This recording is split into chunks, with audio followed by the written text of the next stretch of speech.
All right, buckle up, because today we're diving into a case that's both fascinating and truly, truly disturbing. A story about fear, justice, and whether those two things can ever really coexist. It's one of those cases, isn't it? The kind that gets its hooks in you and just won't let go, even decades later. Exactly. And that's why we're here, right? To unpack the details, try to make sense of it all, we're talking about the West Memphis 3. Ah, yes. 1993. West Memphis, Arkansas. 3 8-year-old boys found murdered in the woods. It was a kind of crime that tears a community apart. Stevie Branch, Michael Moore, and Christopher Byers. And it wasn't just that they were murdered, was it? It was the nature of the crime. It just sent chills down everyone's spines.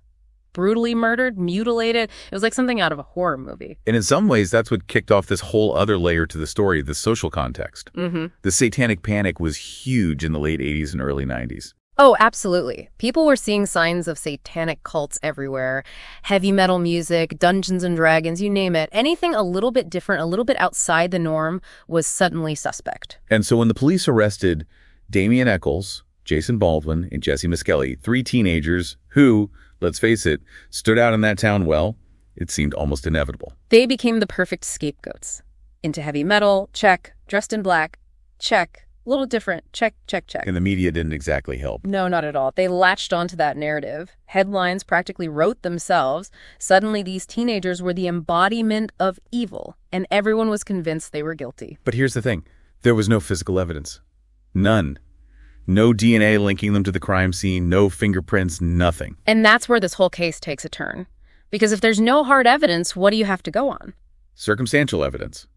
And a confession, although many argue that it was coerced, especially considering Jesse Miskelly's age and intellectual capabilities at the time. Right, so you've got this confession that's questionable at best, and then you've got a whole lot of speculation based on their appearance, their interests. It was flimsy, to say the least. And a lot of people felt that way from the beginning.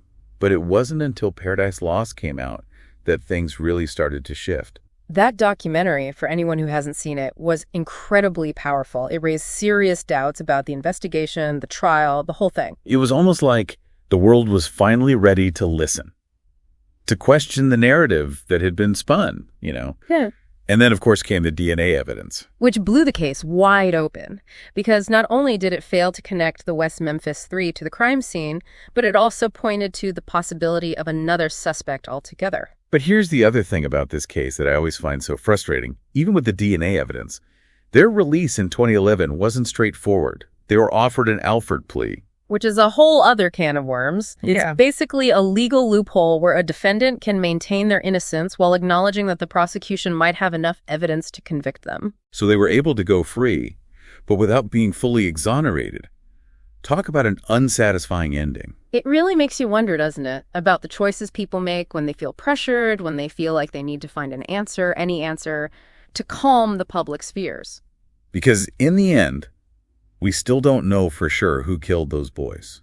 The West Memphis 3 spent 18 years in prison, and the real killer, or killers, might still be out there. It's a haunting thought, and it speaks to the very core of what we think we know about justice. If they didn't do it, then who did? And what does that say about our justice system, about the role of fear and public opinion in shaping our perceptions of guilt and innocence? It's a lot to unpack, and honestly, we could probably talk about this case for hours. But that's the thing about the West Memphis 3. It's a story that stays with you. So if you're as captivated by this case as we are, we encourage you to do your own digging. Read the books, watch the documentaries, and decide for yourself.